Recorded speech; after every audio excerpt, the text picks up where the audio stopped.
Hello দর্শক বন্ধুরা, আশা করি আপনারা সকলে ভালো আছেন। আজকে আপনাদেরকে দেখাবো একটি বকনাকে আমি কি সিমেন্ট দিই আর বকনাটি কী জাতের।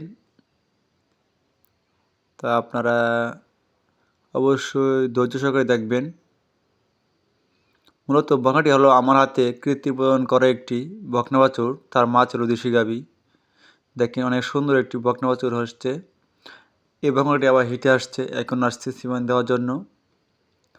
যেহেতু বকনাটি একটি শাহিওয়াল ক্রস বকনা, তাই এটিকে আমি ইডিয়াল কোম্পানির 100% শাহিওয়াল 921 নম্বর বুল দিয়ে কৃত্রিম প্রজনন করব। আর আপনাদেরকে জানাবো এই বকনাটির একটি সমস্যা আছে, তা আপনাদের মধ্যে তুলে ধরবো, যাতে আপনাদের খামারে এই সমস্যাটি আপনারা সমাধান করতে পারেন।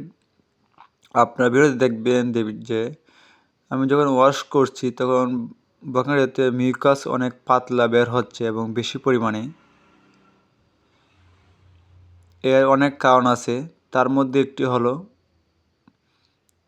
যদি প্রাপ্তবয়স্ক হওয়ার পর গরুটি যদি ভিটামিন মিনারেল ঘাটতি থাকে তাহলে এমন মিউকাস ভাঙে।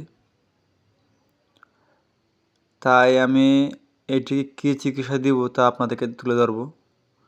যদিও বা ভিডিওটি একটু লম্বা হয়ে যাবে, কিন্তু আপনাদের উপকারে আসবে।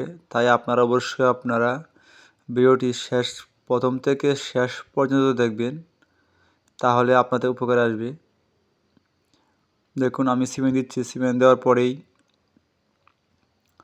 কামারিকে আমি বলেছি এই অপসনিন কোম্পানির NOS-D ট্যাবলেট এক পর আনতে হবে। আনার পরে একটি করে খাওয়াতে হবে। তাহলে তার যে শারীরিক দুর্বলতা এবং কনসেপ্টিভ হার বাড়বে, তাহলে খামারিও অনেক উপকৃত হবে। সো আপনার যদি আমার সমস্যা হয় তাহলে অবশ্যই আপনারা এই ট্যাবলেটটি ব্যবহার করবেন, তাহলে আপনারা অনেক উপকৃত হবেন। যেহেতু আমি AI কর্মী, আমি এই ওষুধটি ব্যবহার করি এবং ভালো রেজাল্ট পাই।